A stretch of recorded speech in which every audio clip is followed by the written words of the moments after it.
나가시고 기도하나요? 아, 제 기도하면 나가실래요?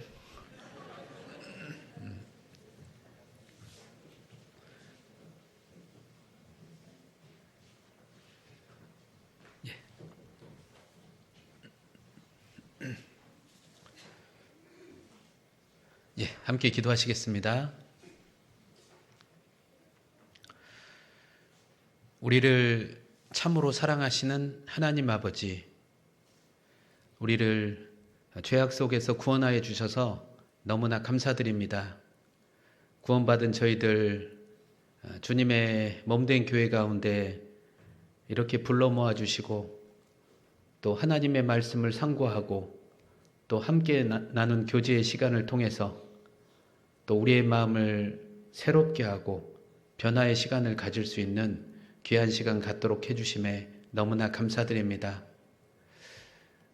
이 마지막 시대에 또 우리가 세상 일로 분요치 않고 주님의 뜻을 쫓아 또 열심을 다할 수 있도록 주님께서 우리의 삶을 이끌어 주시고 특별히 저희에게 맡겨주신 전도의 사명을 주님 오시는 날까지 우리 충성되이 감당해서 주님 앞에 섰을 땐 우리에게 많은 칭찬과 존귀와 영광이 임할 수 있기를 바라곤 합니다. 또 계획되어 있는 모든 일들마다 주님이 앞서 행해 주시고 그 가운데서 우리에게 또 영적인 축복을 내려주시길 원합니다. 연말을 통해서 또 우리 마음을 붙잡아 주시고 또 마음을 잘 지켜서 새로운 한 해를 맞이할 수 있는 귀한 시간 되도록 주님께서 함께 해주시길 원합니다. 해외 멀리에서 복음을 전하고 계시는 우리 선교사님들, 복음을 전하는 것 외에는 다른 것이 문제되지 않도록 가정의 평안도, 건강도, 자녀들의 신앙도 주님께서 지켜주셔서 또 힘있게 사역할 수 있도록 주님께서 도와주시길 원합니다. 저희를 너무나 사랑하시는 고마우신 예수님의 이름으로 감사하며 기도드렸습니다. 아멘. 예, 잠언 4장 보겠습니다.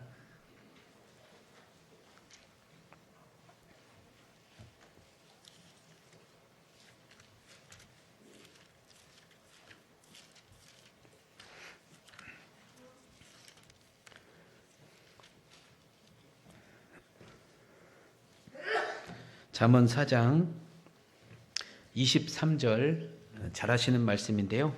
한 구절만 같이 읽도록 하겠습니다. 무릇 지킬 만한 것보다 더욱 내 마음을 지키라. 생명의 근원이 이에서 남이니라. 안녕하세요. 예, 저는 제주 중북교회에서 아까 이제 제주 동부라고 하셨는데요. 제주 중북교회에서 교제하고 있는 허민호입니다. 저희 제주 중북교회는 2022년도에 자립을 했습니다.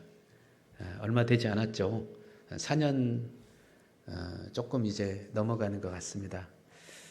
자립하게 된 계기는 원래는 이제 제주교회 제주 지역에 3개 교회가 있었죠. 그 중에 이제 제주교회가 위치한 곳이 애월읍이라는 곳입니다. 혹시 와보셨는지 모르겠는데요. 공항에서 한 20-30분, 30분 정도 가야 되는 거리인데요. 이제 시내권에 사는 형제 자매님들이 제주교회당까지 가는 데 있어서 굉장히 좀 어려움이 있었습니다. 전도를 하는데도 어렵고 교제를 붙이는데도 어렵고, 자 그래서 분가를 해야 되나 아니면 교회당을 이전을 해야 되나 교회에서 이제 많은 고민이 있었다고 합니다. 이제 그 가운데서 이제 자립을 하기로 결정을 해가지고 제주 시내 중심에 교회를 세우게 되었는데요. 그게 바로 이제 제주 중북교회입니다. 그래서 이제 4개 교회에서 제주 권역에서 이제 3개 교회에서 4개 교회로 교회가 하나 더 늘었습니다. 16년 만에 교회가 하나가 더 생겼거든요. 제주 안에서는 새롭게 일어난 변화이기 때문에 또 마음도 그분들 안에서는 새로웠을 거라 생각이 됩니다. 여튼 이제 기억나실 때 전도를 해주시고요. 기도를 해주시고요. 저도 이제 발령을 받고 제주 지역에 오게 되었는데요. 발령을 받고 왔을 때 제가 그 이전에 제주 지역으로 이렇게 올 거라고 생각지는 못했습니다. 제가 제주도에 한 번쯤 제가 다시 와야 되겠다 생각을 했던 건 저희 장인 장모님이 이제 8순 정도 됐을 때 전도를 위해서 제주도에 한번 여행을 시켜드리고 그리고 이제 갔다 와서 이렇게 전도를 해야 되겠다 좀 생각을 했는데요. 기도를 너무 세게 한 나머지 거기에 이제 발령이 난 것 같습니다. 제가 이제 그때 발령받고 온 때가 50이 조금 넘은 그때였거든요. 그런데 이제 마음속에서는 50이 넘어가다 보니까 제 마음속에서는 어떤 변화를 갖는다라는 게 사실 좀 마음 한켠에서는 좀 두려운 마음이 있었거든요. 조금 더 안정을 갖고 싶고 안정적인 목회 생활을 조금 하고 싶은데 또다시 새로운 지역에 가가지고 새롭게 시작하는 교회에서 변화를 가지고 그리고 목회를 한다라는 게 한켠 마음에서는 두려운 마음도 있었기 때문에 기도를 많이 하고 갔던 것 같습니다. 그런데 다른 한편에서는 내가 또 언제 이렇게 새롭게 힘있게 살아볼 수 있을까? 이제 60 정도 이렇게 가까이 되면 그때는 또 힘이 없어가지고 또 그렇게 힘있게 살아가는 기회가 주어지지 않을 수도 있는데 언제 이렇게 한번 살아볼 수 있을까? 또 한편에는 그런 마음이 있었기 때문에 설레임도 있었습니다. 자, 그래서 기도를 많이 하고 갔는데요.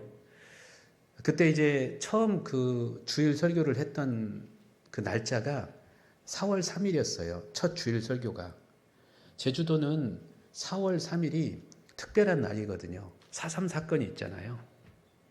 근데 이제 설교를 이렇게 하기 위해서 이제 집무실에서 이렇게 이제 기도하면서 있는데요. 그때 나팔이 이렇게 울리더라고요. 제주 분들에게 묵념의 시간을 알리는 나팔이 쭉 울렸거든요. 그 나팔 소리를 듣고 제게 이분들의 어떤 마음을 이해하면서 목회하라는 하나님의 명령인 듯 그렇게 들려왔습니다. 그래서 이제 4년을 보내면서 함께 교제를 하면서 목회를 하고 있는데요. 제가 오늘 이 마음을 지키라라는 주제를 가지고 설교를 하려고 했던 건 사실 제 자신을 위한 설교인 것 같습니다. 4년 정도 지나니까 그때 초심의 마음이 조금 흐트러지는 것 아닌가라는 생각이 좀 들어가지고요. 그때 처음 여기 발령을 받고 왔을 때 제가 마음속에 붙잡았던 말씀이요. 사랑하는 형제들아, 견고하며 흔들리지 말며 주의 일에 더욱 힘쓰는 자들이 되라. 그 말씀을 딱 붙잡고 제주까지 왔는데요. 그 마음이 자꾸 이렇게 시간이 지나니까 또 흔들리고 희미해지는 것 같아서 제 자신을 위해서 오늘 그 본문의 주제를 선택하고 제 자신을 위해서 설교를 하려고 부족하지만 그렇게 이 주제를 가지고 준비를 하고 왔습니다. 오늘 임원 발표가 났다고 들었습니다. 아마 임원 발표를 통해서 혹시 오늘 드린 설교가 조금이나마 도움이 되고 위로가 되었으면 참 좋겠다 생각이 됩니다. 바다에 떠다니는 배들 가운데서 대형 선박이 있잖아요. 어떤 선박은 길이가 한 500m 정도 되기도 하고 그리고 수십만 톤을 실어 나르는 큰 선박들이 있죠. 그런데 그 선박들을 움직이게 하는 건 선원들이 아니라 작은 키 하나 가지고 배를 움직이게 됩니다. 마찬가지로 사람의 그 행동을 좌우하는 건 사람의 마음이죠. 마음의 키와 같거든요. 사람은 결국에 원하는 걸 하게 돼 있습니다. 그래서 우리 신앙생활에 있어서도 가장 큰 핵심은 자기 마음이에요. 내가 어떤 마음을 가지고 내가 어떤 마음을 먹고 살아가느냐, 이게 너무나 중요하거든요.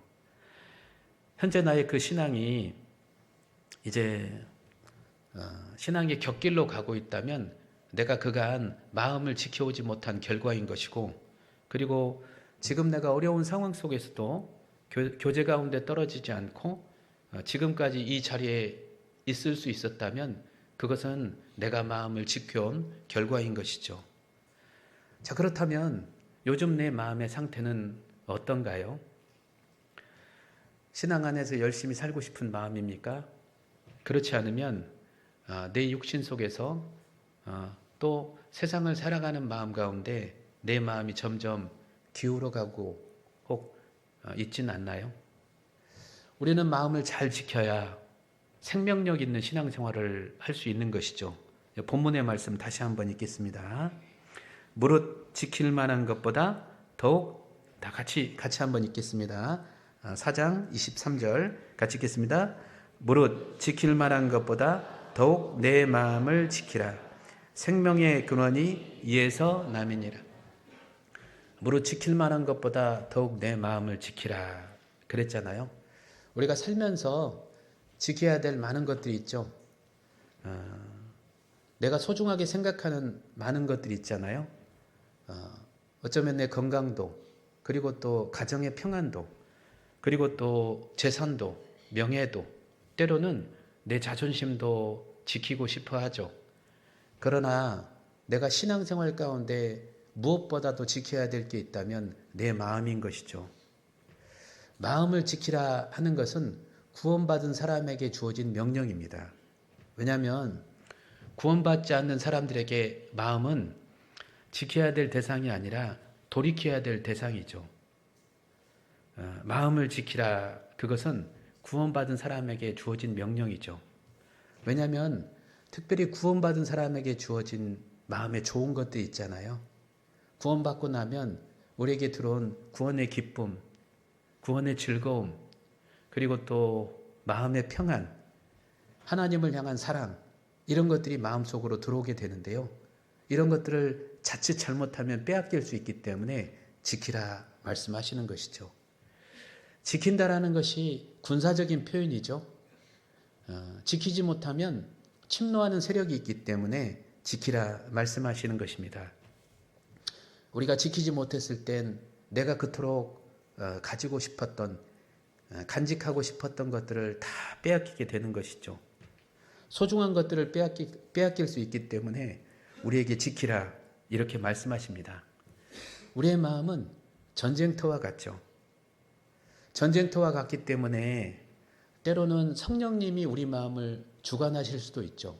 하지만 우리 육신이 또 세상이 우리 마음을 차지할 수도 있고, 때로는 사단 마귀가 우리 마음을 지배할 수도 있거든요. 마음을 지키라. 마음을 어떻게 지키느냐에 따라서 우리가 생명력 있는 신앙생활을 할 수도 있고 그렇지 않을 수도 있거든요. 일락을 좋아하는 자는 살았으나 죽은 자로다. 우리는 분명 주님 안에서 살아났죠. 그렇게 우리가 성령으로 시작을 했지만 나중에 시간이 지나면 육체로 마칠 수도 있거든요. 그래서 우리가 생명력 있는 신앙생활을 하기 위해서는 마음을 지키는 게 너무나 중요합니다. 우리 마음은 우리 지체와 연결되어 있거든요.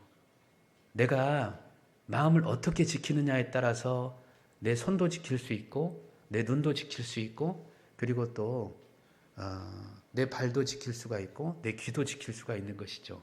반대로요, 내가 귀를 지키지 못하고 내 입을 지키지 못하고 그리고 또 손을 지키지 못하고 발을 지키지 못하면 반대로 우리 마음을 빼앗길 수도 있거든요. 연결되어 있습니다.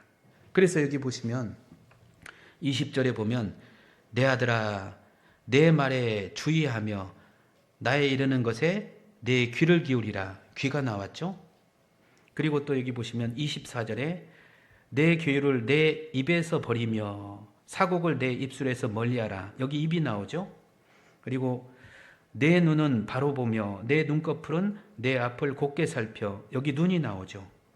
그리고 26절에 내 발을 행할 첩경을 평탄케 하며 내 모든 길을 든든히 하라. 여기 발이 나오죠. 다 마음과 연결되어 있습니다. 우리가 마음을 지키지 못하면 여기 말씀이 들려오지 않고, 마음을 지키지 못하면 내가요 내 입술이 통제가 안 되는 거예요.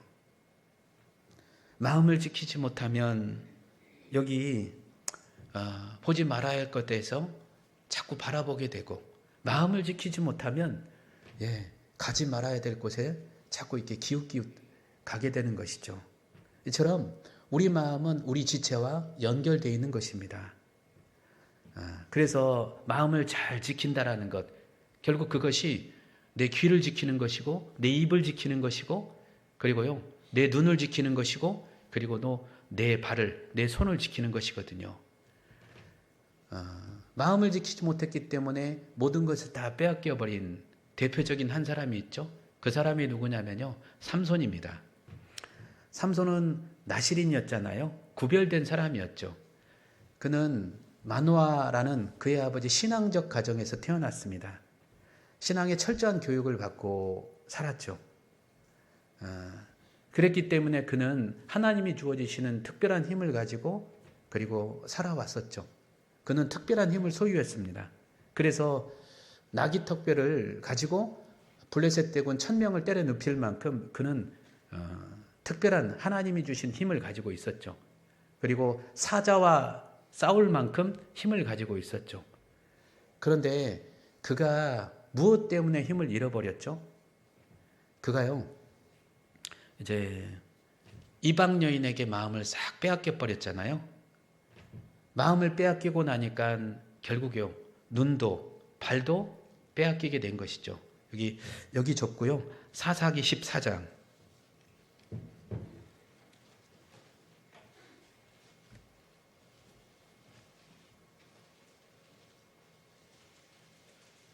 사사기, 룻기, 사무엘상하죠. 14장 1절입니다.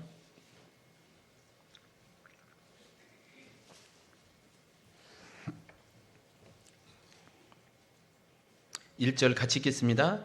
삼손이 딥나에 내려가서 거기서 블레셋 한 여자를 보고, 그랬죠. 내려가서, 그것은 발이잖아요. 보고, 그것은 눈이잖아요. 그러니까 발과 눈을 이제 넘겨주니까 나중엔 이방 여인에게 마음을 다 넘겨주고 만 것입니다. 그래서 우리가 어디 위치에 거하느냐, 무엇을 보느냐, 이건 너무나 중요한 것이죠. 왜냐하면 우리 마음과 연결되어 있기 때문에 그렇습니다. 자, 그래서 금을 한 번씩 넘어가기 시작을 하잖아요. 살짝 넘어가기 시작하잖아요. 그러면 나중에 시간이 지나잖아요. 마음을 싹 넘겨주게 돼 있습니다. 마음을 다 빼앗기게 돼 있어요. 선을 넘으면 본능의 욕구가, 그것이 이제 욕망이 되고, 시간이 지나면 그것이 욕심이 됩니다. 욕심이 잉태한 즉 죄를 낳고, 죄가 장성한 즉 사망을 낳느니라. 결국 우리가 예수님 때문에 우리 영혼이 살아났지만 신앙생활은 죽어있는 가운데 살아갈 수밖에 없어요. 그래서 한 번 금을 넘는 것, 그것이 얼마나 무서운지, 얼마나 정말 중요한 것인지 우리는 생각해야 됩니다. 한 번 금을 넘고 난 다음에 그 다음에 금을 넘는 건 쉬워요. 내가 상대방에게 있잖아요. 존중의 마음을 처음엔 가졌다가도 한번 이렇게 쉽게 대하고 편하게 대하고, 한번 넘나들잖아요. 그러면 그 다음부터는 아주 편하게 더 거칠게 얘기할 수가 있습니다. 넘나드는 건 쉬운 거예요. 그게 우리 마음이라고요. 구원받은 그리스도인들은 마음을 빼앗기게 되면 결국 시간이 지나면 우리가 가졌던 신앙의 기쁨, 구원의 기쁨, 신앙의 즐거움, 마음의 평안, 이런 것들을 다 빼앗길 수 있기 때문에 지키라 명령하신 겁니다. 우리 잘 아시죠? 에덴 동산에서 하나님께서 명령을 하셨죠. 우리 창세기 2장 보겠습니다.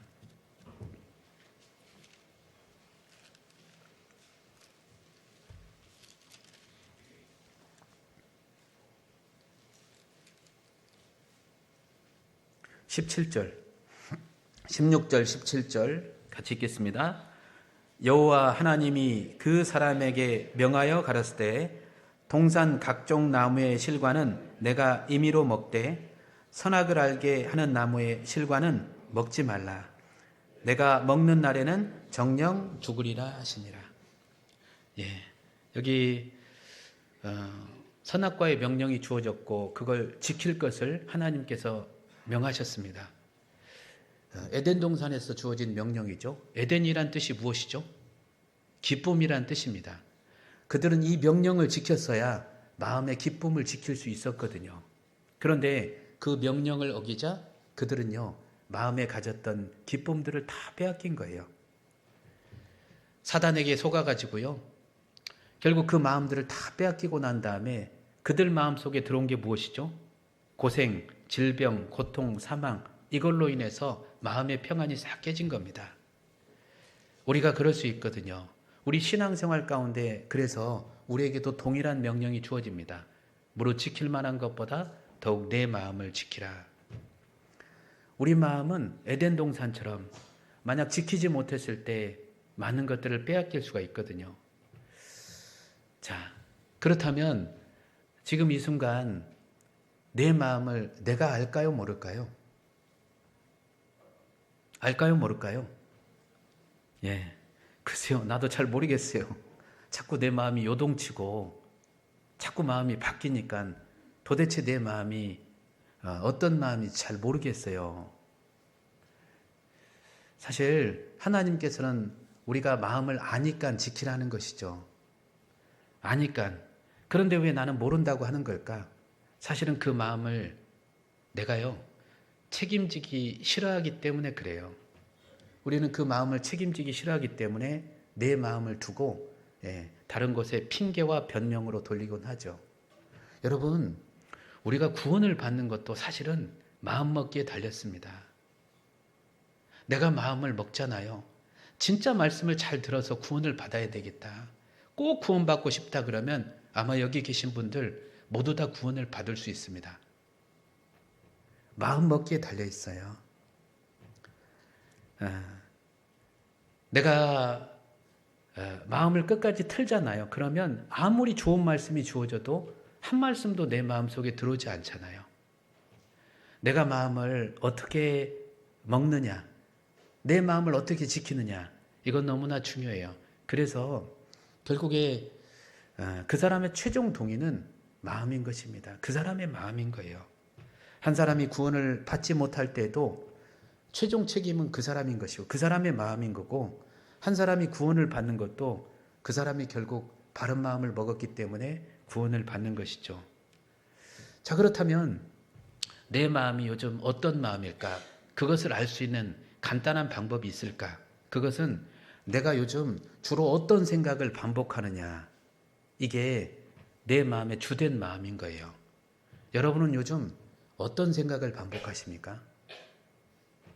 어떤 생각을 주로 하시죠? 육의 생각은 사망이요, 영의 생각은 생명과 평안이라고. 요즘 내 마음에 평안이 없어요.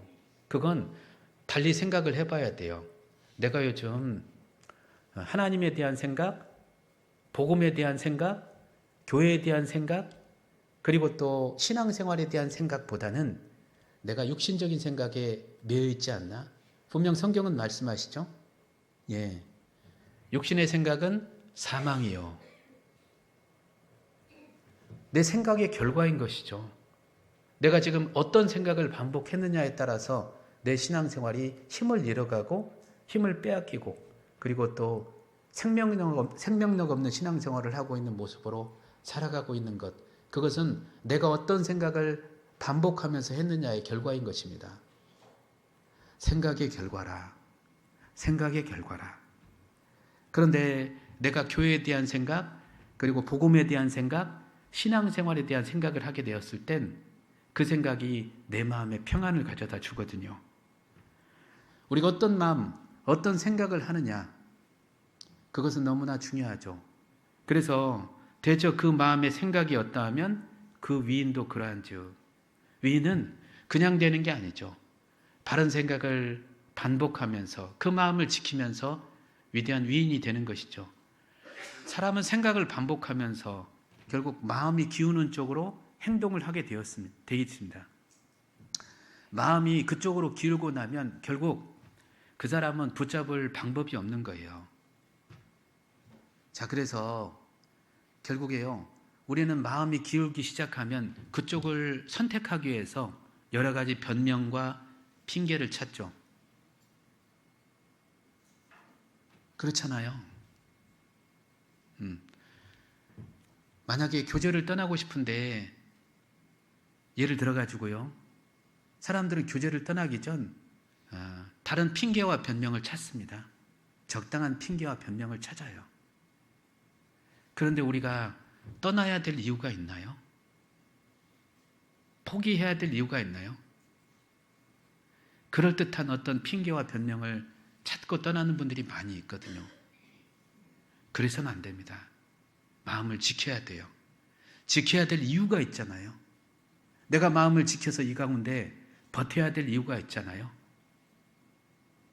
머물러야 될 이유가 있잖아요. 그 이유를, 분명한 이유를 찾아야죠.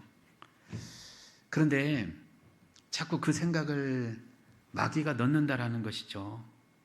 여러분, 어떤 행동의 결과를 내기 이전에 계속적인 그 생각이, 우리가 반복되는 생각이 무엇인지에 대해서 살펴봐야 됩니다. 우리 요한복음 13장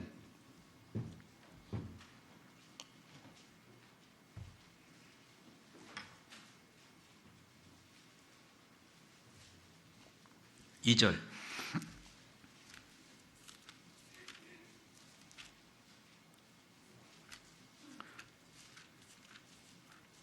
13장 2절 같이 읽겠습니다.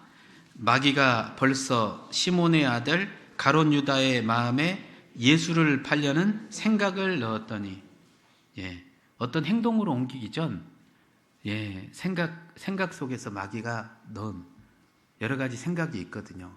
생각을 넣었더니 그랬잖아요. 여러분, 마귀가 내 마음속에 여러 가지 생각을 넣거든요.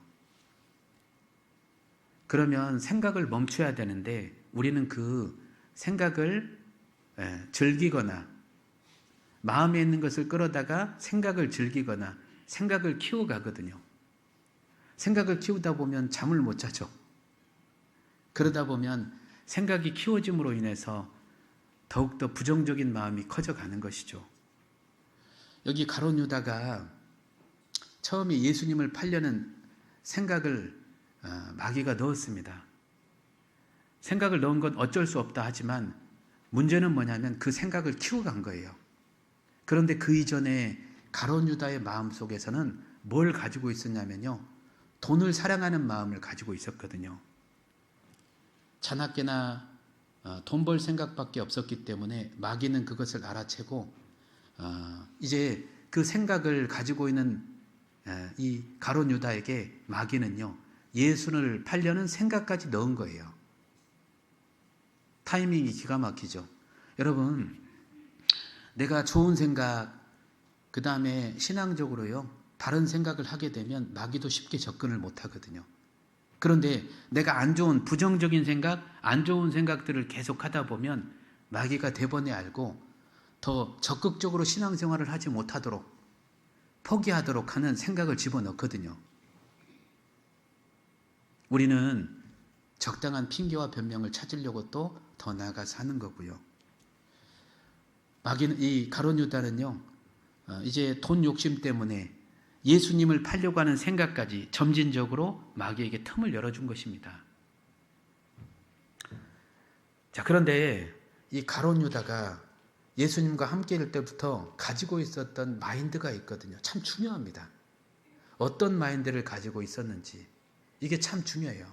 신앙의 바른 마인드를 가지고 있었다면 그런 생각을 넣었어도 그가 넘어지지 않았을 거예요. 그런데 이 가롯 유다는요, 신앙의 바른 마인드를 가지고 있지 않았던 거예요. 우리 요한복음 12장 여기 보시면 3절,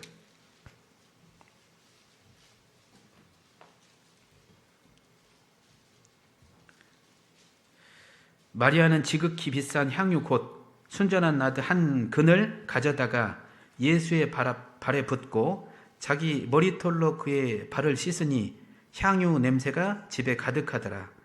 제자 중 하나로서 예수를 잡아줄 가룟 유다가 말하되 이 향유를 어찌하여 300데나리온에 팔아 가난한 자들에게 주지 아니하였느냐 하니, 이렇게 말함은 가난한 자들을 생각함이 아니요 저는 도적이라 돈깨를 맞고 거기 넣은 것을 훔쳐감이라. 여기 보시면 여기 이제 그 마리아가 향유옥합을 깼던 그런 장면과 연결해 놨잖아요. 이 연결하는 그 이유가 분명히 있으시겠죠. 향유옥합을 깼던 마리아의 그 삶을 돋보이게 하기 위해서이기도 하지만, 이 가룟 유다가 어떤 마음을 가지고 예수님을 따랐는지 그걸 들추어내기 위해서 이런 연결해 놓으셨다 볼 수가 있습니다. 여기 가룟 유다의 그 마인드가 어떠했는지 알 수 있는 대목이죠. 그는요, 돈을 사랑했던 것이죠. 예수님보다. 결국에 돈을 사랑하는 마음, 그것을 이제 통제하지 못함으로 틈을 열어주고 마귀가 생각을 집어넣고 결국 행동이 나온 것이죠. 우발적인 행동이 아니라는 거예요. 가룟 유다가 예수님을 팔기까지 그의 우발적인 행동이 아니라는 것이죠. 돈을 사랑하는 마음을 가지고 있었어요. 그걸 통제하지 못하니까 결국 예수님을 팔려는 생각까지 나간 겁니다. 그래서 성경의 표현에는 이런 표현이 있습니다. 돈을 사랑함이 뭐라고요? 일만하게 뿌리라고요. 일만하게 뿌리라고요. 그런데요, 우리도 좋은 것들을 공급받지 못하잖아요. 하늘로부터 위로부터 오는 좋은 것들이 있죠. 말씀도 위로부터 내려오고 하나님의 은혜, 사랑, 성령의 역사, 이런 것들이 위로부터 내려오거든요. 내 마음까지 흘러와야 되거든요. 그런 것들이 멈춰가지고 흘러오지 못할 땐 대번에 우리 마음 속에서 올라오는 악의 뿌리, 여기 가룟 유다가 가졌던 마음처럼요, 돈을 사랑하는 마음이 대번에 올라와요. 다 그래요. 이사야 5장 보겠습니다.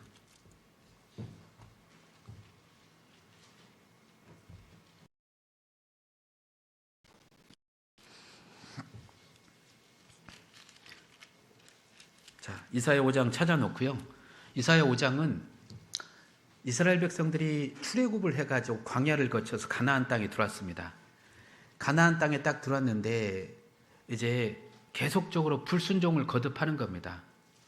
이 가나안 땅에 딱 그들을 이제 들여놨을 때 하나님은 기대를 했거든요. 그리고 그들을 향해서 극상품 포도나무처럼 좋은 종자를 심었다, 그렇게 표현했어요. 그렇게 좋은 종자를 심었는데 불구하고 시간이 지나니까 불순종을 거듭하니까 나중에는요, 열매를 내는데 좋은 열매를 내는 게 아닙니다. 여기 들포도를 내미 어찌미뇨. 들포도는 악취가 나는 그 냄새 나는 포도주를 내는 거예요. 이 포도를 내는 거예요. 왜 원인이 무엇이었냐면요, 여기 이사야 5장을 보면 여기 좀만 읽겠습니다. 여기 1절부터 내가 나의 사랑하는 자를 위하여 노래하되 나의 사랑하는 자의 포도원을 노래하리라. 나의 사랑하는 자에게 포도원이 있으며 심히 기름진 산내로다. 땅을 파서 돌을 제하고 극상품 포도나무를 심었도다. 그 중에 망대를 세웠고 그 안에 술투를 팠었도다.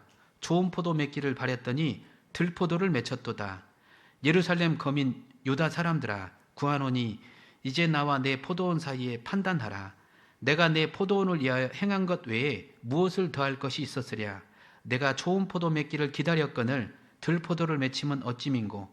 이제 내가 내 포도원에 어떻게 행할 것을 너희에게 이르리라. 내가 그 울타리를 걷어 먹힘을 당케 하며 그 담을 헐어 짓밟히게 할 것이요. 내가 그것으로 황무케 하리니 다시는 가지를 자름이나 북을 돋우지 못하여 진려와 형극이 날 것이며, 내가 또 구름을 명하여 그 위에 비를 내리지 말라 하리라 하셨으니, 대저 만군의 여호와의 포도원은 이스라엘 족속이요 그의 기뻐하시는 나무는 유다 사람이라. 그들에게 공평을 바랬더니 도리어 포악이요 그들에게 의로움을 바라셨더니 도리어 부르짖음이었도다. 자, 여기 보시면 이스라엘을 포도원으로서 비유해서 설명하고 있는데요. 이 포도원에 가장 필요한 게 농부의 관심이죠. 농부의 관심이 없으면 포도 농사를 지을 수 없잖아요. 그리고 또 절대적으로 필요한 게 위로부터 내려오는, 하늘로부터 내려오는 비잖아요. 그리고 또 여기서 이제 중요하게 생각했던 게 담도 쳐줬고 울타리도 쳐준 거잖아요. 이 포도원을 들짐승으로부터 보호하기 위해서요. 그리고 하나님은 기대하셨습니다. 모든 것을 공급해 주시고 보호해 주시고. 그런데 불순종을 계속 거듭하다 보니까 담도 헐어버리고 울타리도 헐어버리고, 그리고 나중에는 하늘로부터 내려오는 비를 그치자 나중에는요, 이게 올라오는데요, 악의 뿌리가 올라오는 게, 이 들포도 같은 게 좋지 못한 뿌리에서 올라오는 좋지 못한 열매를 내고 있는 것입니다. 이런 것들이 나오는데요, 그 중에 두 가지의 어떤 악의 뿌리가 올라오는데 여기 8절에 얘기하고 있습니다. 가옥에 가옥을 연하며 전토에 전토를 더하여 빈틈이 없도록 하고 이 땅 가운데서 홀로 거하려는 그들은 화 있을진저. 두 가지죠. 첫 번째는 가옥에 가옥을 더하며, 욕심이죠. 그리고 또 홀로 거하려는 그들은 화 있을진저. 내 마음에 내 마음대로 살고 싶은 마음인 거예요. 그게 신앙의 반대인 이기적인 마음, 개인주의, 이런 게 딱 두 가지 뿌리가 올라와요. 여러분, 우리가 신앙생활 함에 있어서 위로부터 오는 것들을 공급받지 못하면 대번에 이 두 가지의 뿌리가 탁 올라옵니다. 그럼 어떻게 되는 줄 아세요? 여기 이사야 5장에 보면 11절, 아침에 일찍이 일어나 독주를 따라가며 밤이 깊도록 머물러 포도주에 취하는 그들은 화 있을진저. 포도주는 기쁨을 상징하는데요, 하나님이 주시는 기쁨보다 세상이 주는 기쁨을 자꾸 찾게 됩니다. 그리고 12절, 그들이 연회에는 수금과 비파와 소고와 저와 포도주를 갖추었어도 여호와의 행하심을 관심치 아니하며 그의 손으로 행하신 일을 생각지 아니하는도다. 하나님의 일에 대해서, 교회의 일에 대해서, 복음에 대해서 관심을 두지 않고 생각지 않습니다. 그러다 보면 어떻게 되냐면요, 18절, 거짓으로 끈을 삼아 죄악을 끌며 수레줄로 함같이 죄악을 끄는 자는 화 있을진저. 그전에는요, 이 죄가 끈이었거든요. 끈이라는 건 뭐였냐면 언제든 내 의지가 있으면 다 끊을 수 있었거든요. 그런데 시간이 지나면 이 죄는 뭐가 돼요? 줄이 됩니다. 수레줄처럼. 줄은 뭐냐면 나중에는 그 줄에 의해서 내가 끌려다니는 거예요. 질질질 끌려다니는 거예요. 죄를 짓지 않고 하루를 보내지 못합니다. 그러다 보면요, 가치관이 바뀌게 되는 것이죠. 20절, 악을 선하다 하며 선을 악하다 하며 흑암으로 광명을 삼으며 광명으로 흑암을 삼으며 쓴 것으로 단 것을 삼으며 단 것으로 쓴 것을 삼는 그들을 화 있을진저. 악은 악이고 선은 선이잖아요. 그리고 쓴 것은 쓴 것이고 단 것은 단 것이죠. 우리는 인생의 쓴맛을 느꼈기 때문에 십자가의 단맛을 알았죠. 그런데요, 세상이 주는 자꾸 달콤함을 맛보다 보니까 십자가가 쓴 거예요. 교제가 쓴 거예요. 말씀이 쓴 거예요. 내가 박한 식물을 싫어하노라. 언제부터요? 말씀이 달지 않아요. 말씀이 달게 느껴지지 않는다고요. 실증을 느낀다고요. 내가 박한 식물을 싫어하노라. 내 마음밭이 지금 문제가 있는 거예요. 마음밭이요. 그거 그대로 방치하고 놔두잖아요. 어떻게 되는 줄 아세요? 21절, 스스로 지혜롭다 하며 스스로 명철하다는 그들은 화 있을진저. 대번에 우리 마음에 가지고 있는 교만한 마음이 높아져요. 그리고 22절에 보면 포도주를 마시기 용감하며 독주를 빚기 유력한 그들은 화 있을진저. 그들은 뇌물로 인하여 악을 의롭다 하고 의인에게서 그 의를 빼앗는도다. 지나치면 나중에 대적자가 될 수도 있습니다. 왜 이렇게 돼버렸을까? 마음을 지키지 못해서입니다. 마음을 지키지 못해서. 그래서 우리가 마음을 지킨다라는 건 너무나 중요하죠. 가룟 유다가 예수님을 팔기까지 많은 생각을 했거든요. 마음을 지켰다면 그도요, 거룩한 제자의 반열에서 여기 성경에 아름답게 기록이 되었을 거예요. 그런데요, 그의 마음속에 이런 마음이 들어왔겠죠? 자신이 자신의 인생을 예수님에게 걸었다간 희망이 없을 거라는 마음과 그리고 또 돈을 사랑하는 마음이 합쳐져 가지고 빚어낸 결과인 겁니다. 그게 우발적인 행동이 아니에요. 내 마음에 동요가 없었다면 결국 그렇게 교제를 떠나거나 그리고 또 신앙의 곁길로 가거나 그런 일이 없다라는 것이죠. 예. 아무리 유혹이 오고 힘든 상황이 주어져도 내 마음을 지키면요, 끝까지 우리는 견고히 마음을 지켜서 신앙의 완주를 이룰 수 있거든요. 마음을 지키지 못한다라는 건 결국 우리에게 불행한 미래를 줄 뿐입니다. 베드로가 예수님을 십자가에서 3번이나 부인했습니다. 베드로 아시죠? 베드로 어떤 사람입니까? 정말 용기 있고 결단 있는 사람이잖아요. 마태복음 26장에 보면 베드로가 어떤 표현을 했죠? 다른 제자들, 다른 사람들은 예수님을 다 버릴지라도 나는 목숨을 버려서까지 주님을 버리지 않겠습니다. 그런 고백했던 사람이거든요. 그런데 십자가 아래서 어린 그 계집아이 옆에서 3번이나 예수님을 부인하고 저버리죠. 여러분, 그게 우발적인 행동이었을까요? 그렇지 않아요. 결정적으로 그가 예수님을 부인할 수밖에 없었던 그의 그 신앙의 상태를 엿볼 수 있는 성경의 그 대목에 한 글귀가 있습니다. 한 구절이 있어요. 누가복음 22장.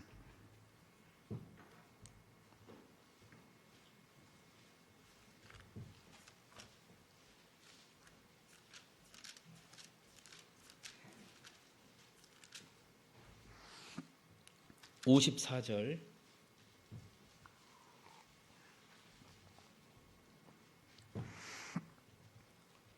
54절부터 57절까지 같이 읽겠습니다. 예수를 잡아 끌고 대제사장의 집으로 들어갈새 베드로가 멀찍이 따라가니라. 사람들이 뜰 가운데 불을 피우고 함께 앉았는지라. 베드로도 그 가운데 앉았더니 한 비자가 베드로의 불빛을 향하여 앉은 것을 보고 주목하여 가로되 이 사람도 그와 함께 있었느니라 하니 베드로가 부인하여 가로되 이 여자여 내가 저를 알지 못하노라 하더라.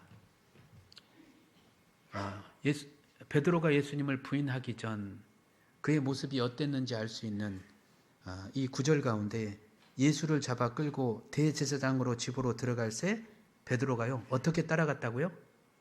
멀찍이 따라가니라. 멀찍이 따라가니라. 우리 신앙은 결국 주님과의 그 마음의 거리에 달려 있습니다. 내가 지금 성경을 대하는 태도, 성경과의 거리, 그리고 또 교제와의 거리, 그리고 또 기도와의 거리, 봉사하는 그 내 마음의 태도와의 거리, 이것은 결국 시간이 지나가지고 예견된 결과를 내는 겁니다. 내가 지금 어떤 마음으로 지금 주님을 따르느냐에 따라서 내 미래인 거예요. 내 미래인 거라고요. 여러분, 다윗도 마찬가지죠. 다윗이 간음죄와 살인죄를 범하기 이전에 그게 우발적인 행동이었을까요? 그렇지 않습니다. 그렇지 않아요. 그의 그 행동을 엿볼 수 있는 그가 어떤 삶을 살았는지에 대한 이전에 그의 모습이 있었죠.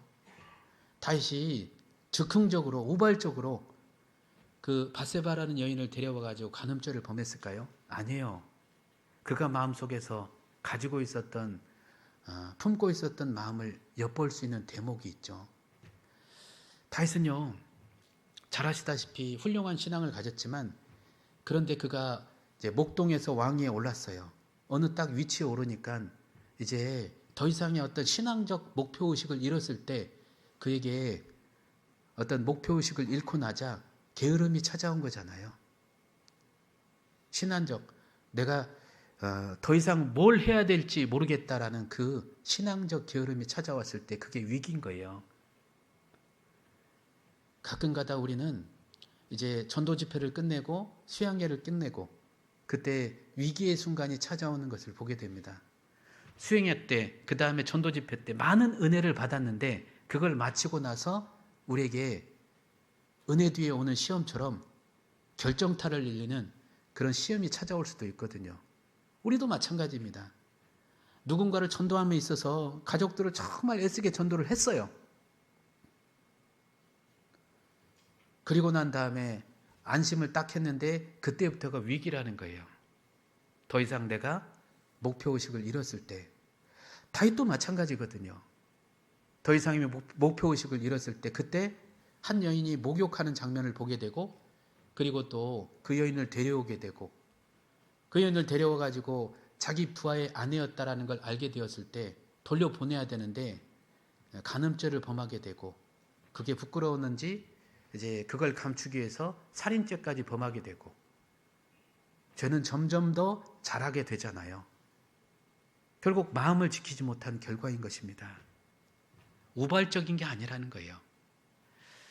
자, 그래서 누가 그러더라고요.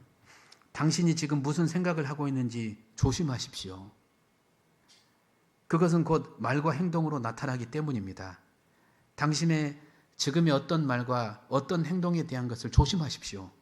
왜냐하면 그것은 시간이 지나면 습관이 되기 때문에 그렇습니다. 그렇죠. 한번 쉽게 내뱉는 말, 습관이 되면요, 걷잡을 수 없습니다. 여러분, 처음에는 내가 이게 한번 내뱉은 말 가지고 후회도 되고, 내가 왜 그랬을까? 그런 얘기 하지 말았어야 되는데, 후회도 되곤 했지만, 시간이 지나면요, 계속적으로 내뱉고 있는 거예요. 습관이 돼가지고요. 당신의 습관을 잘 살펴보십시오. 그것이 곧 지나면 인격이 됩니다. 그리고 그것이 지나면 더욱 지나면 결국 운명으로 더 나아갈 수가 있습니다. 그래서 행동하기 이전에 마음과 생각부터 우리가 붙잡아야 됩니다. 누가 그런 얘기를 했거든요. 죄된 마음과 생각을 통제하지 않고 계속 반복하다 보면 그것은 반드시 자라게 되고 신앙을 망가뜨리는 결정적인 원인이 되게 됩니다. 우리 잘 하시는 말씀 한번 찾아보죠.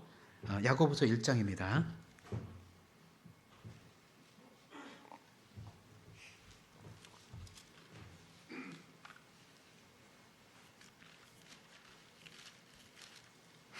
야고보서 1장 15절 14절 15절 같이 읽을까요?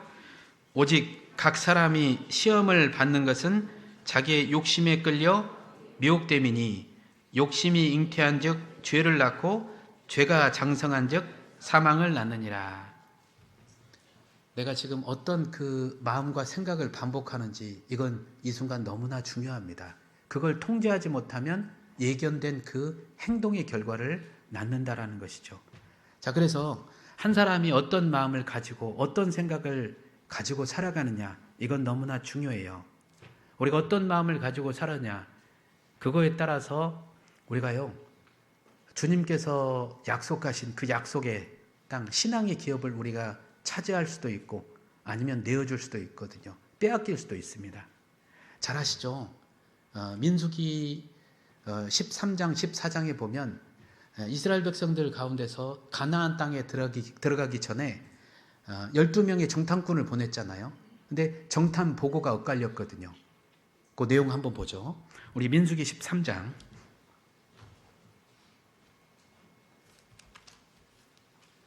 민수기 13장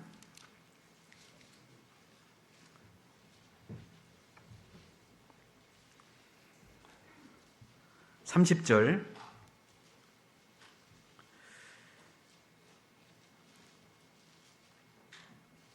30절 갈렙이 모세 앞에서 백성을 안돈시켜 가로되 우리가 곧 올라가서 그 땅을 취하자 능히 이기리라 하나 그와 함께 올라갔던 사람들은 가로되 우리는 능히 올라가서 그 백성을 차지하지 못하리라. 그들은 우리보다 강하니라 하고 이스라엘 자손 앞에서 그 탐지한 땅을 악평하여 가로되 우리가 두루다니며 탐지한 땅은 그 거민을 삼키는 땅이요 거기서 본 모든 백성은 신장이 장대한 자들이며 거기서 또 네피림 후손 아낙 자손 대장부들을 보았나니 뒤에 같이 읽겠습니다.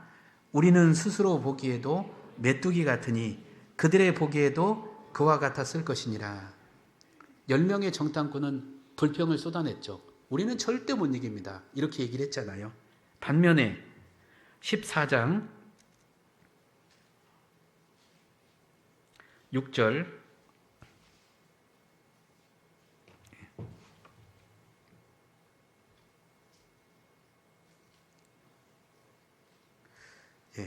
그 땅을 탐지한 자 중 눈의 아들 여호사와 여분네 아들 갈렙이 그 옷을 찢고 이스라엘 자손의 온 회중에게 일러 가로되 우리가 두루 다니며 탐지한 땅은 심히 아름다운 땅이라. 우리에게 여호와께서 우리를 기뻐하시면 우리를 그 땅으로 인도하여 들이시고 그 땅을 우리에게 주시리라. 이는 과연 젖과 꿀이 흐르는 땅이니라. 9절 같이 읽겠습니다.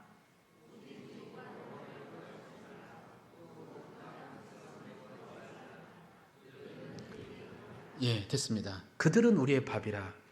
보고가 엇갈렸죠. 그런데 12명의 정탐꾼과 그 다음에 두 사람 여호수아의 갈렙, 두 사람의 그 두 정탐꾼 보고가 왜 엇갈렸을까? 그 답을 알 수 있는 대목의 구절이 나와 있거든요. 여기 보시면 22절 나의 영광과 애굽과 광야에서 행한 나의 이적을 보고도 이같이 10번이나 나를 시험하고 내 목소리를 청종치 아니한 그 사람들은 내가 그 조상들에게 맹세한 땅을 결단코 보지 못할 것이요 또 나를 멸시한 사람들은 하나라도 그것을 보지 못하리라. 자, 24절 같이 읽겠습니다. 오직 내 종 갈렙은 그 마음이 그들과 달라. 예, 됐습니다. 마음이 달라서 그래요. 마음이 달라서. 마음이 다르니까 보는 눈이 달라진 겁니다. 자, 그래서 우리가 어떤 마음을 보고 어떤 마음을 가지고 살아가느냐에 따라서 우리가 보는 눈이 달라질 수가 있습니다. 이길 수도 있고 그렇지 않을 수도 있어요.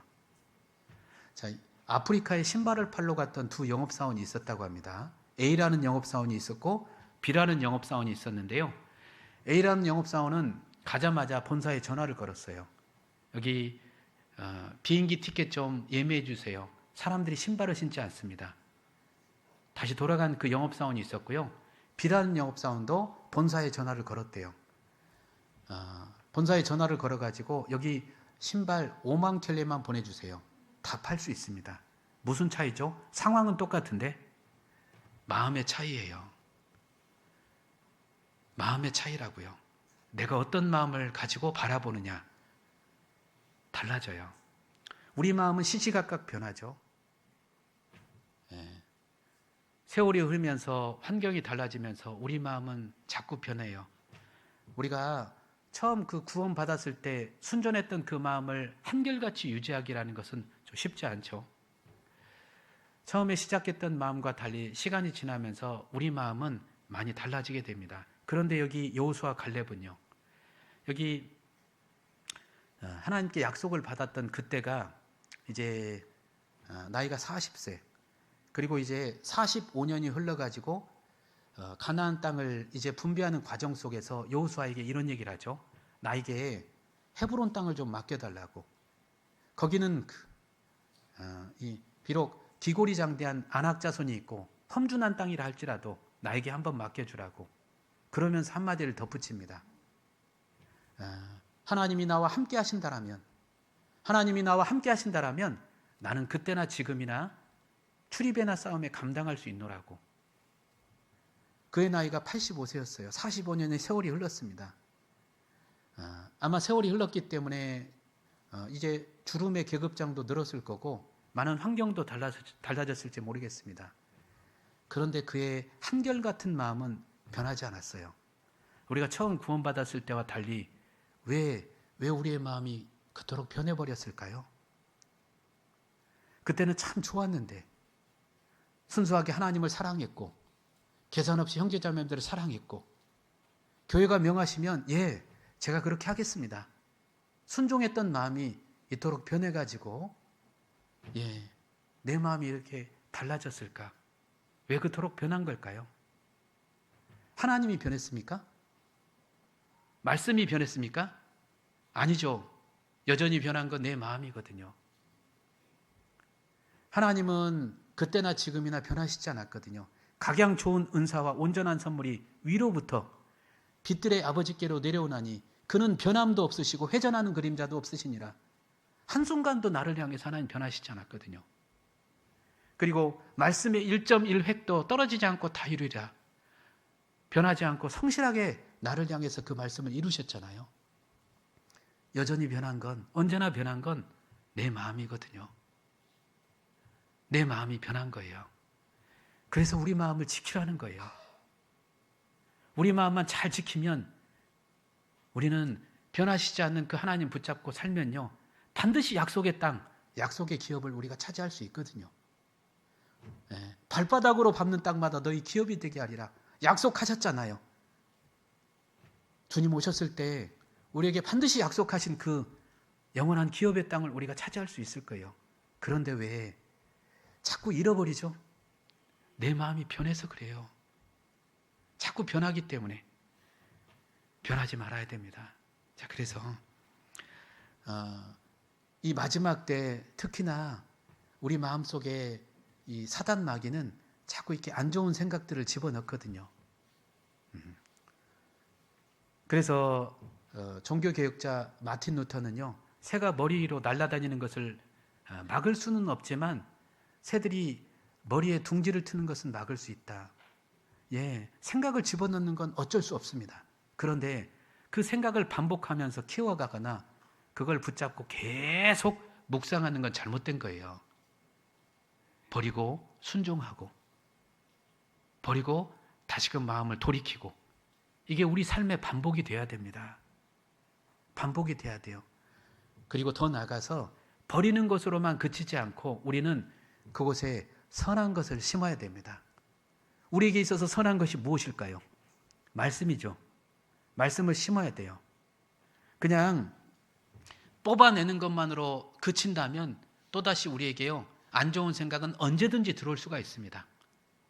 언제든지 우리 마음엔 안 좋은 것들이 차지할 수가 있어요. 제가 여기 목회하기 이전에 제가 섬을 2번씩이나 갔거든요. 여기 제주도에서 목회했고 임자도라는 곳에서 제가 목회를 했습니다. 그런데 이제 임자도의 그 유명한 것이 대파거든요. 근데 그 당시 한 형제님이 대파 농사를 지는데요.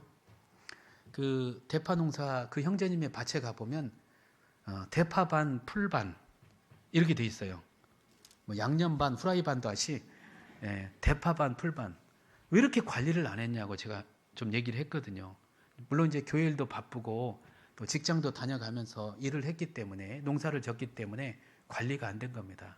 그래서 이제 형제 자매님들을 동원해가지고 한날은 가가지고 풀을 싹 뽑아줬어요. 깨끗하죠. 일주일 지나니까 어떤 것 같아요? 다시 대파반 풀반이에요. 왜 이렇게 됐냐고 알고 봤더니 원인이 있었던 거예요. 이 밭두릉 있잖아요. 거기에 풀을 안 뺀 거예요. 그러니까 바람을 타고 다 밭으로 날라온 겁니다.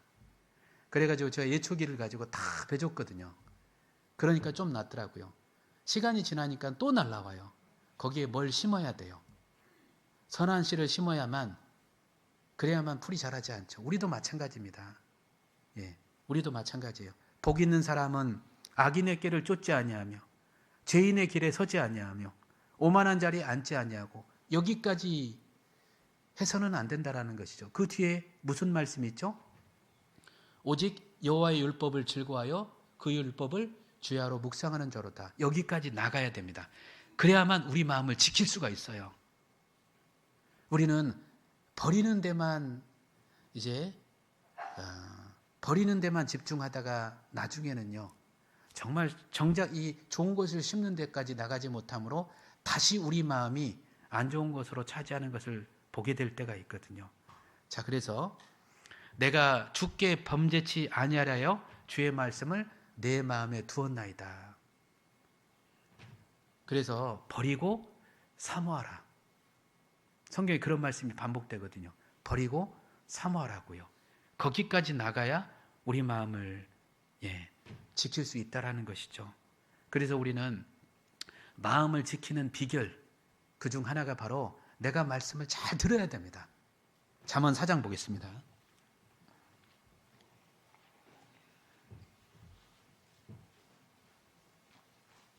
잠언 4장 본문 말씀, 본문의 잠언 4장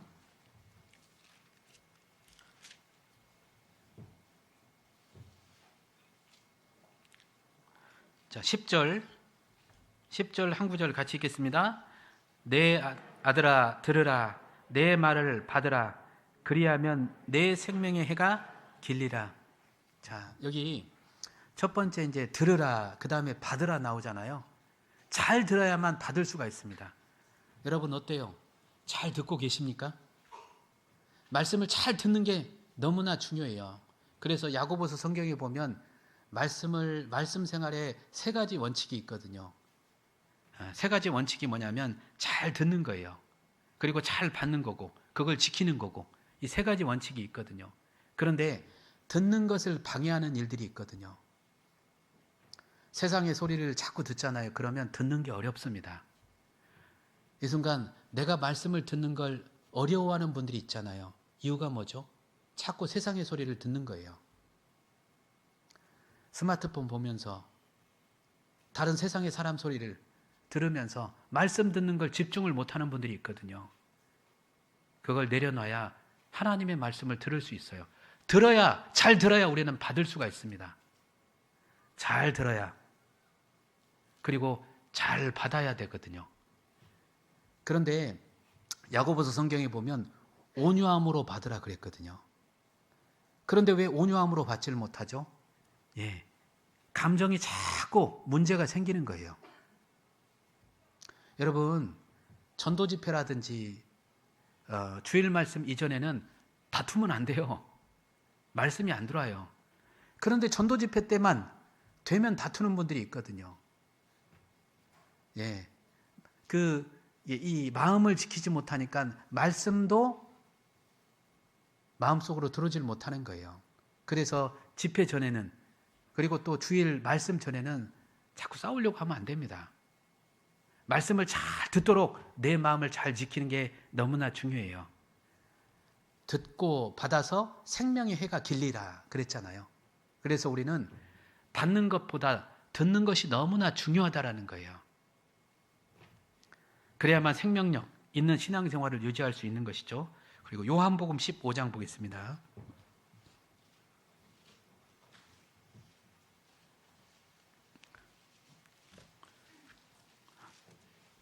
(15장 7절)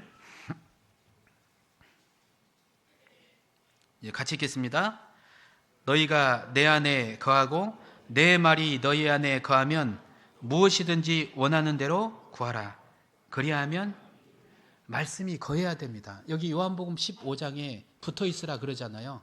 붙어 있다라는 게 단지 그냥 교회 안에 있는 것, 그것을 넘어서서 붙어 있다라는 것은요, 주님의 말씀 안에, 주님의 사랑 안에 붙어 있는 거예요. 말씀이 거해야 되거든요. 말씀이 거해야 되거든요. 말씀이 마음속으로 들어옵니까? 이게 너무나 중요해요. 그게 내 마음을 지키는 비결입니다. 선한 씨를 심어야 된다고요. 그래서 말씀이 들어오는 것, 그거 자체가 붙어 있는 것이죠. 내 말이 너희 안에 거하면.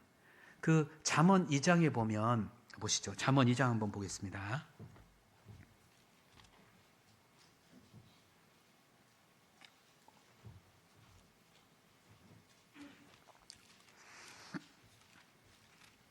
잠언 2장 1절 2절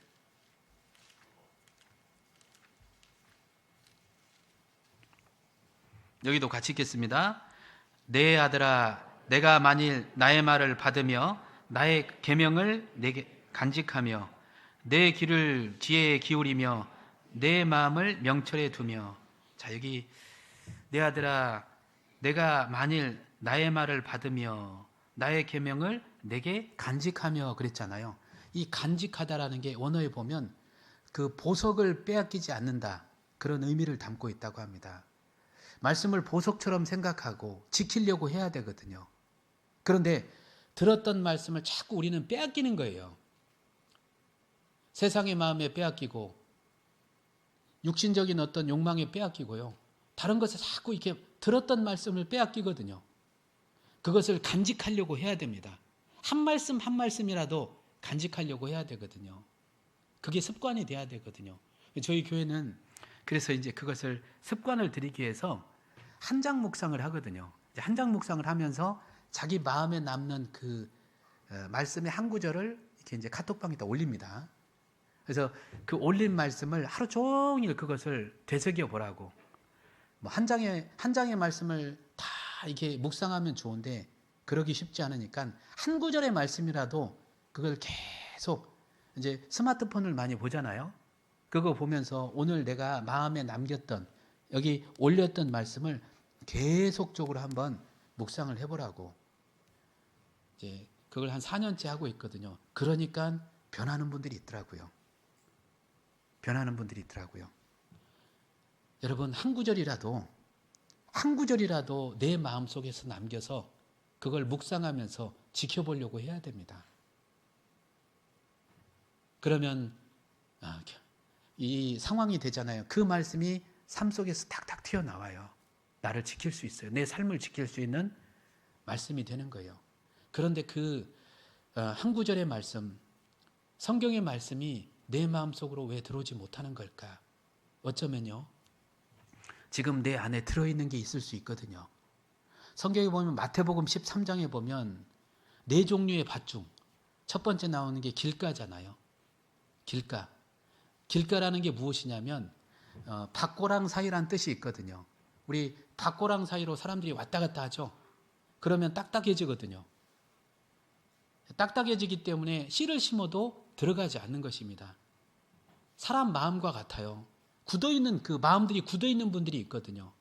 이게 비단 그냥 구원받지 않는 사람들의 마음이기도 하지만 그런데 구원받은 사람들의 마음조차도 굳어갈 수가 있거든요.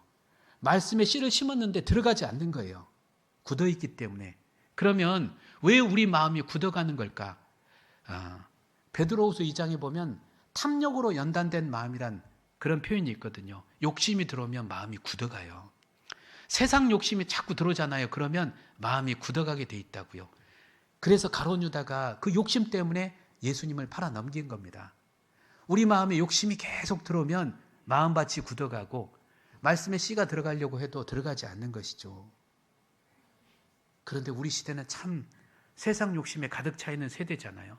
그래서 예수님께서 하셨던 말씀 가운데 이 세대를 무엇으로 비유할꼬? 아이들이 장터에 앉아서 제 동물을 불러 가로되 우리가 너희를 향하여 피리를 불어도 너희가 춤추지 않고 우리가 애곡하여도 너희가 가슴을 치지 않는다고. 과거에는 예수님 당시에는 아이들이 이런 모습으로 놀았죠. 이 혼인잔치의 그 모습을 두고 놀았고 그리고 또 초상집의 모습을 두고 놀았거든요. 그러면 어른들은요.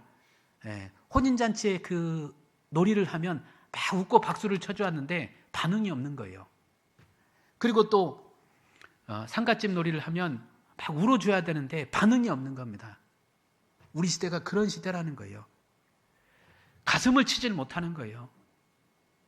마음으로 들어오질 못하는 겁니다. 말씀 한 구절 한 구절이 마음으로 들어오질 못해요. 그래서 유대 철학자가 이런 경고를 남겼습니다. 인류가 멸망한다는 건 그건 정보의 부족 때문에 망하는 것이 아니라 감각이 오직 식어가기 때문에 망하는 거라고 얘기했습니다. 놀랄 것에 놀라지 않고 두려워할 것에 두려워하지 않기 때문에 인류는 망할 거라고 얘기했습니다. 우리 시대가 그래요. 말씀 한 구절 한 구절을 가슴을 치지를 못하는 시대입니다. 그리고 또 어떤 분의 마음은요. 돌짝밭과 같은 마음이 있거든요. 돌 아시죠? 밑에 이 땅을 파보면 돌이 들어가 있죠. 그 위에 흙이 덮여 있죠. 뭘 심었는데 들어가는 듯 보이는데 결국 시간이 지나면 힘든 순간이 오면 넘어져 버려요. 왜? 돌이 들어있기 때문에. 자기 생각이란 돌, 자기가 고집하는 돌, 자기 삶의 방식의 돌, 그게 들어있기 때문에요. 뭔가 이렇게 신앙이 잘하는 듯 보이다가도 힘든 순간에 넘어져 가지고 떠나는 분들을 보게 됩니다. 안에 뭐가 들어있어요. 진정한 회개가 되지 않아서 그렇습니다. 그걸 캐내야 깊숙이 뿌리가 내려가고 그리고 자랄 수가 있는 것입니다. 제가 전에 울산에 있었거든요. 울산 교회당 앞에 가보면 소나무가 이렇게 있는데요. 이제 현관 앞에 이렇게 소나무를 심었습니다. 그런데 언젠가는 그 소나무가 병들면 껍질이 막 벗겨지고 솔방울을 많이 맺힙니다. 그러니까 솔방울이 많이 맺히고 껍질이 벗겨지는 거예요. 병들었다라는 뜻이죠. 이 관리인 형제님이 그걸 살리려고 소나무가 좋아하는 막 막걸리까지 막 사가지고 이렇게 부었어요. 살려보려고. 그런데 살아나질 않는 거예요, 잘. 어떤 집사님이 지나가면서 딱 얘기를 합니다. 건축할 때 거기 뭐가 들어있어. 뭘 집어넣은 거예요. 폐기물을 거기다 넣은 겁니다. 우리가 그래요. 꺼내지 않잖아요. 원인이 있어요. 자라지 못한 원인이 있다고요. 말씀이 깊숙이 들어가지 못한, 신앙이 자라지 못하는 원인이 있거든요. 꺼내지 못한 것이 분명히 있다라는 거예요. 자기 생각이라는 돌이 콱 박혀 있고, 자기 삶의 방식이라는 돌이 콱 박혀 있고, 자기가 고집하는 게 콱 박혀 있기 때문에 그렇습니다. 들어가지 못하는 거예요. 그리고 가시덤불이 있죠. 세상의 염려와 재려와 유혹에 막혀 결실치 못하는 자요. 염려 때문에 두 마음이 있으면 말씀이 들어가지 않아요. 그리고 재리에 파묻혀서 있을 때는 말씀이 들어가지 않아요. 일락, 세상 재미에 파묻혀 있으면 말씀이 들어가지 않는다고요. 항상 배우나 마침내 진리의 지식에 이를 수 없느니라 라는 말씀처럼요. 항상 배우거든요. 매일같이 주일날 나와가지고 배우는데 한 말씀도 연말이 되면 남는 말씀이 없는 거예요.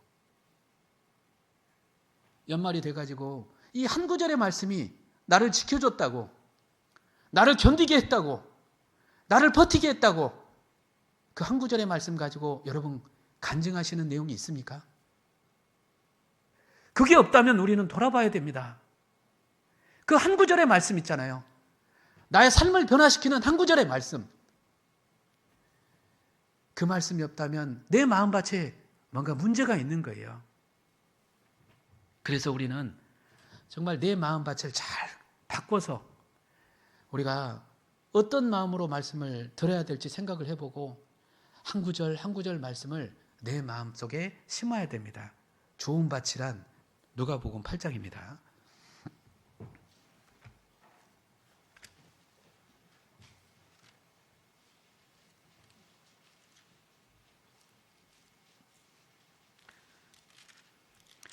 좋은 마음의 밭이란 누가복음 8장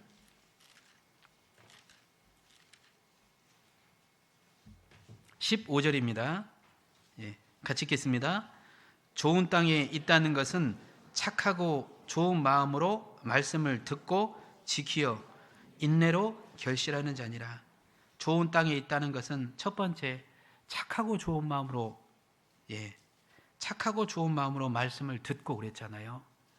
순전한 마음으로 말씀을 들어야 돼요. 순전하다라는 게 동기가 순수하다 뭐 그런 뜻이기도 하고, 그리고 또 순전하다라는 것은 내가 내 생각을 보태거나 빼거나 가감하지 않는다라는 거예요. 가감하지 않는다. 그리고 의심하지 않는다라는 거예요. 순전한 마음으로 우리는 말씀을 듣고 지키려고 해야 됩니다. 말씀은 순전하잖아요. 우리가 순전한 마음으로 말씀을 듣고 지키며 살아갈 때 내가 세상을 향해서 바른 안목을 갖습니다. 아무리 세상 사람들이 우리를 향해서 손가락질하고 함부로 말해도 내가 올바른 인생을 살고 있는 거야. 양심이 나를 두둔해주고 성경이 나를 두둔해주잖아요. 바른 길을 갈 수 있지 않습니까? 우리는 순전한 마음으로 말씀을 듣고 지켜야 됩니다. 자, 그리고 여기 보면 여기 듣고 지켜라는 표현이 있는데요. 잘 들어야 돼요. 잘 들어야 된다고요. 그래서 듣는 것을 잘할 수 있다면 그 사람은 신앙을 잘 지킬 수 있습니다. 듣는 것을 잘할 수 있다면. 자, 그리고 여기 보면 지키어라고 했는데 말씀을 잘 아까 간직하듯이 잘 지켜야 되죠. 빼앗기지 않도록 들었던 말씀도 우리가 빼앗길 수 있기 때문에 잘 지켜야 됩니다. 그리고 여기 보시면 인내로 결실하는 자니, 말씀이 응할 때까지 우리는 붙잡은 말씀을 끝까지 지키고 있으면 언젠간 그 말씀이 선하심을 나타냅니다. 하나님은 선하시잖아요. 하나님은 선하시기 때문에 내가 붙잡았던 말씀, 그걸 간직하고 계속 인내로서 신앙생활하면 말씀이 정말 맞았구나. 말씀이 정말 맞았구나. 하나님은 선하시구나. 그것을 우리가 결말을 볼 수 있는 그때가 분명히 올 거라는 거예요. 자, 그래서 우리가 이제 말씀을 잘 듣는 게 중요하고, 그리고 내가 지금 어디 있느냐, 어느 자리에 지키고 있느냐, 그것이 참 중요하다라는 것입니다. 마음을 지키는 데 있어서.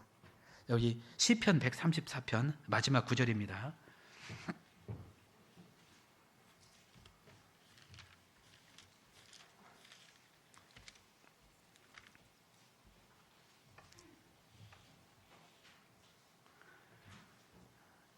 시편 134편 1절부터 3절까지 세 구절만 같이 읽겠습니다.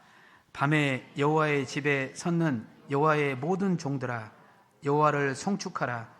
성소를 향하여 너의 손을 들고 여호와를 송축하라. 천지를 지으신 여호와께서 시온에서 내게 복을 주. 밤에 여호와의 집에 섰는 여호와의 모든 종들아, 여호와를 송축하라. 제가 얼마 전에 제가 이제 저의 첫 목회지였던 임자교회에 가가지고 집회를 했거든요. 9년 만에 가가지고 첫 설교도 했고, 다시 설교도 했고 집회를 하게 되었는데요. 제가 이제 초임지였던 그 임자교회, 그 당시에는 지금은 이제 연육이 돼가지고 그냥 차로도 갈 수 있는 곳이지만, 그 당시에는 이제 배를 타고 이렇게 들어갔습니다.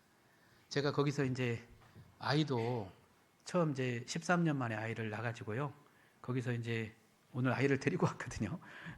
그 아이를 데리고 왔는데, 거기서 이제 목회를 하는 과정 속에서 이제 그 당시에 그 어머니에서 봉사를 할 땐 늘 5명, 6명이 함께 이제 주방에서 봉사를 하는데 늘 집회 때도 나오고 주일날도 그 5명, 6명이 늘 봉사를 하고, 그리고 어떤 분은 운행했다가 찬송했다가 반주했다가 방송했다가 사회도 봤다가 여러 가지 일들을 함께 해야 됐습니다. 그런데 이제 거기에서 함께 일했던 형제님들 중에서는 이제 그 봉사회장, 지금 봉사회장 가정이 서울에서 이렇게 내려왔는데요. 당시에 이제 애들 3명을 이끌고 왔어요. 초등학생, 그 다음에 이제 어린 아이를 이끌고 왔는데, 그 아이들이 그 섬에서 어디를 가겠어요? 갈 데가 없으니까 저기 바닷가 모래사장에 나가가지고 외로움을 이렇게 달래고 돌아오고 그랬다고 얘기합니다. 제가 거기 가니까 저한테 그래요. 목사님, 제가 힘들고 이렇게 어려울 때 여기가 저희가 오는 곳에 해가지고 저를 이렇게 데려간 곳이 그곳이거든요. 그래서 이제 거기 가가지고 이렇게 설교를 하는데, 그 당시에 이제 그 집에 그 세 아이 중에서 큰 아이가 딸이었는데 고3이 되었거든요. 고3이 되었는데 그 아이가 입시를 치르는데 2군데 합격을 했어요. 하나는 수천대, 사범대거든요. 그리고 또 하나는 전남대 합격을 했는데, 목사님 제가 어디를 가야 돼요? 물어보더라고요. 선생님은 저에게 그냥 사범대 가가지고 선생님이 되라고 얘기를 하는데 제가 어딜 가야 됩니까? 고민이 많이 되는데 제가 교회를 위해서 여기 아이들이 있는데 아이들을 위해서 이곳으로 와주면 좀 안 되겠냐고 며칠 고민을 하더니 전남대에 들어가가지고요. 거기서 이제 임자도까지 배를 타고 들어오는데 4시간 걸립니다. 광주에서 무안에서 임자도까지 4시간 걸리거든요. 그걸 4년 동안 왔다 갔다 했어요. 그런데 그 학생이요, 나중에 시간이 지나가지고 거기를 떠나질 않는 거예요. 거길 떠나지 않고 이제 결혼할 시기가 되었는데 목사님이 이제 주선을 해주는데요. 임자도에 살 청년 형제님이 있다면 그분과 결혼을 하겠습니다. 해가지고 결혼을 했어요. 서울 그쪽에 있는 형제님하고 내려와가지고 결혼을 해가지고 거기 살거든요. 거기 살면서 이제 아이도 낳고. 자, 그런데 제가 이제 보면서 그 교회의 모습은 여전히 크게 변하지는 않았어요. 어른들은 그냥 이렇게 편하게 얘기를 하고 상처를 주면서 얘기를 하고 때로는 이렇게 큰 소리 치면서 다투기도 하고. 그런데 그 이제 청년 자매의 모습은요, 그런 모습 가운데서 교회를 지키려고 이 대강당 의자를 꽉 붙잡고요, 이 지키려고 계속 있는 거예요. 참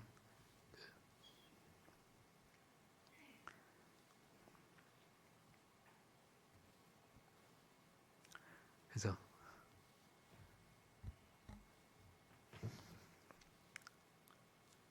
그 마음을 보고 제가 다시 이렇게 다시 마음을 잡고 다시 와가지고 이제 어떻게 살아야 될지 다시 마음을 가졌습니다. 우리 주님 오실 때까지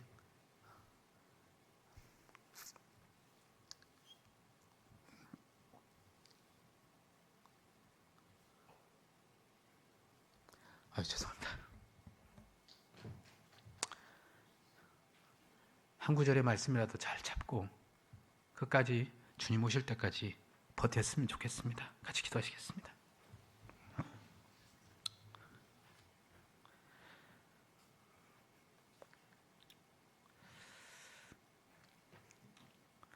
우리를 참으로 사랑하시는 하나님 아버지, 우리를 구원해 주셔서 너무나 감사드립니다.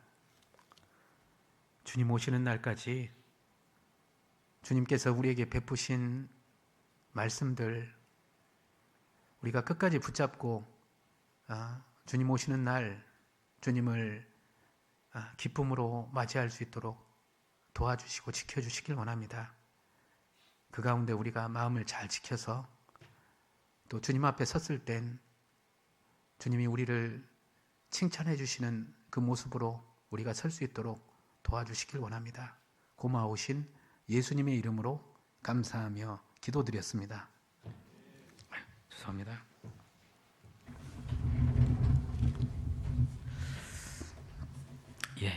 은혜 찬송 164장입니다.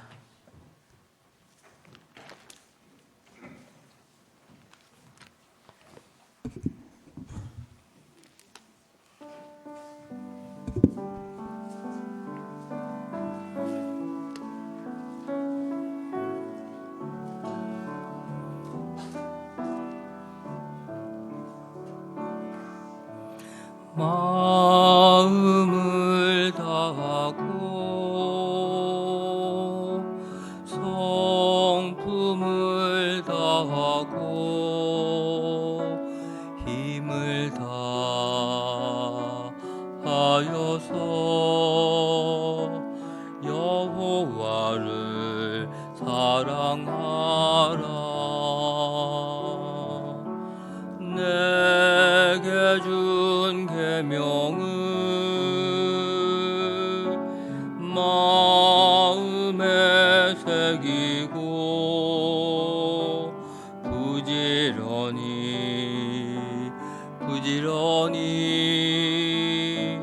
이웃에게 전하여라. 그러면 내가 짓지 않는 큰 집을 주리라.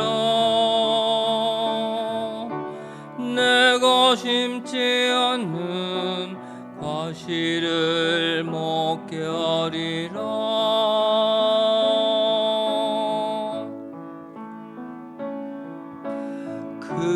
그러나 한 가지 잊지는 말아라.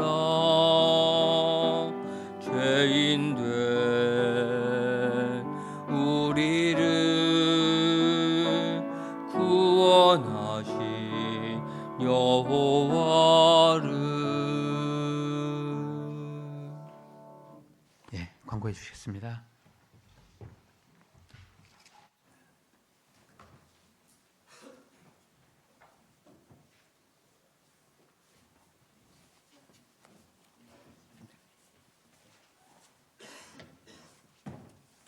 예, 광고 전에 우리 각 회별 임원을 이렇게 좀 소개하는 시간을 잠깐 갖고자 합니다. 예, 이제 보셨죠? 이 구역 편성. 예, 마음에 드는 분도 있고 속상한 분도 있을 것 같은데, 예, 내년도 임원, 예, 우리 은장에 우리 어르신 네 분 오시죠? 나오시죠? 우리 박요곡, 박정호, 이명수, 유정숙. 우리 앞에 좀 나오실래요? 잠깐. 뭐 간증은 않고 인사만 하니까 그래도 나오셔요. 예, 은장에.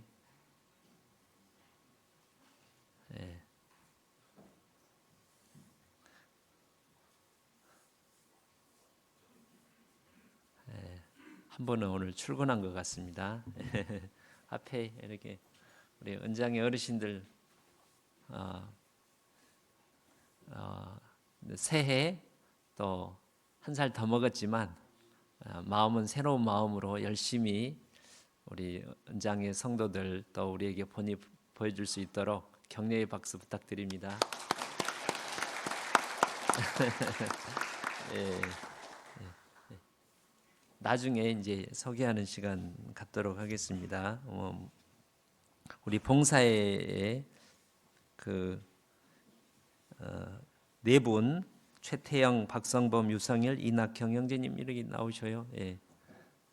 아니요, 저기 어머니까지 같이 나오시죠. 어머니까지. 예.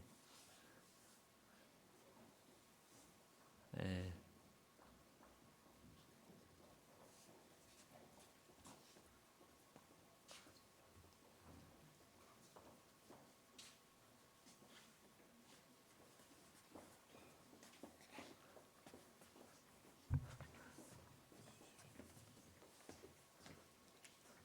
예, 잘 아시는 분들이죠. 뭐 새로운 분들은 아니고, 예. 어깨가 무겁겠습니다. 그러죠. 예. 그래서 분들을 위해서 저희가 더 우리 교회를 위해서 또 본인들도 또 나 자신을 위해서 이렇게 더 많이 기도해 주시고 또 격려도 해 주시고 도와주셨으면 좋겠습니다. 예, 감사합니다. 예, 예. 청년의 임원 나 보셔요. 청년의 임원. 예.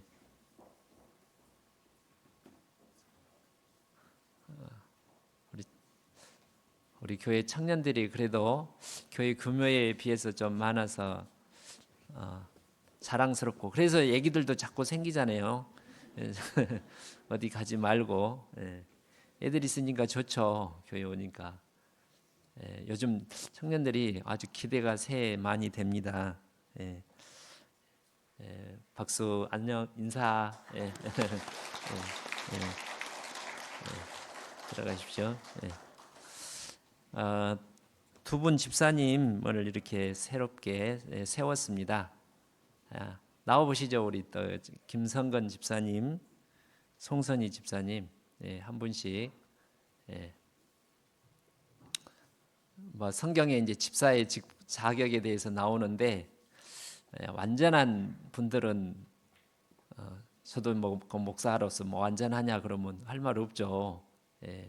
그러나 지금까지 오랫동안 저희 교회를 이렇게 지키면서 아까 목사님 말씀대로 지키면서 힘들었겠죠. 그 기간 동안 이렇게 묵묵히 이렇게 구역이나 교회를 위해서 기도하고 도와주고 본을 보인 모습이라고 생각이 듭니다. 이미 해왔는데 앞으로도 저는 그렇게 생각해요. 집사라는 분, 집사 직분은 저희 교회에서 안 바뀌잖아요.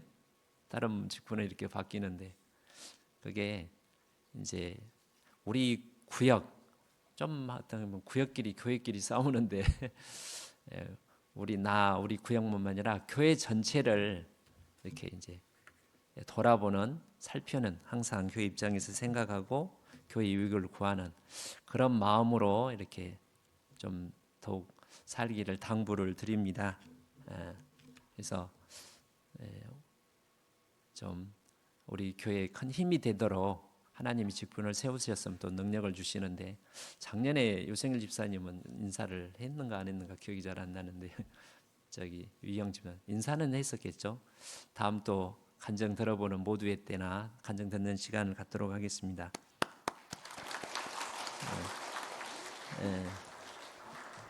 대표로 해서 짧지만 우리 그 최태영 봉사회장님, 오랫동안 우리 강희태 집사님, 이렇게 우리 모두가 존경하는 분들이, 존경하죠. 저희 교회 기둥인데 뭐 잘못해서가 아니라 우리 아들이 이제 청년했는데 아버지가 하면 좀 그렇기도 하고, 가장 큰 이유가 그것이 있습니다. 그래서 우리 최태영 집사님 요즘 발목도 안 좋고 그러는데 잠깐만 인사하는 시간 갖고 광고하겠습니다.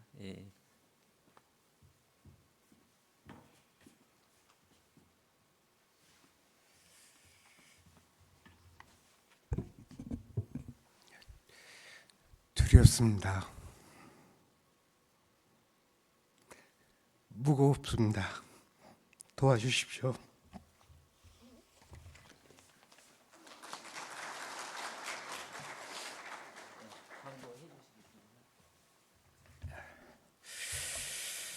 광고하겠습니다.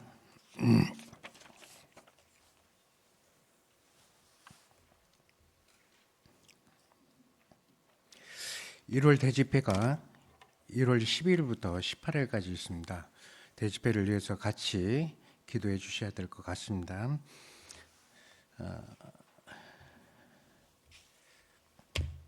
까마득합니다. 광고를 다 해왔는데 다 잊어버렸습니다. 주간 모임 광고부터 하겠습니다. 오늘부터 새 구역으로 모입니다. 각 구역별 구역 장소는 전도방에 띄었습니다. 참고해 주셔서 각 구역 장소로 이동해 주셔서 교제해 주셨으면 감사하겠습니다. 2시 30분에는 전체 임무 모임이 있습니다. 1층 소강당에 있겠습니다. 4시 30분에는 청년의 임무 모임도 있겠습니다. 1층 소강당에서 같은 장소에 있겠습니다. 내일은 해외 선교를 떠나는 날입니다. 우리 해외 선교 떠나는 우리 그 형제 자매님들 같이 나와서 인사하는 시간 갖도록 하겠습니다. 잠시 안각교회 가시는 우리 형제 자매님들 8분이죠. 지금 앞으로 나오셔서 한번 인사하시죠. 나오시죠.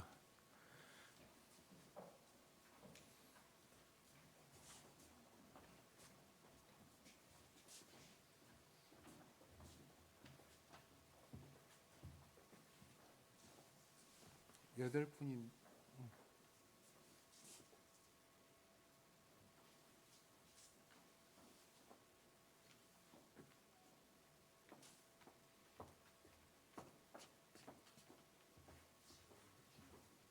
출근했대요. 전지호 형제. 출근이요. 출근 때문에 못 나오신대요. 우리 안가교회에 해외 선교를 하고 있는데요. 이번 해외 선교 저희 교회당과 똑같이 그 안각교회도 새로운 교회당을 건축을 하고 입당식을 기다리고 있습니다. 진작 입당은 들어가서 말씀을 전하고 있지만 저희 해외 선교팀이 가셔야만이 입당식을 한다고 합니다. 그래서 입당식 잘 하고 오시고 또 생활 집회를 한다고 합니다. 무사히 잘 다녀오시도록 큰 박수로 환영하겠습니다. 기도하겠습니다.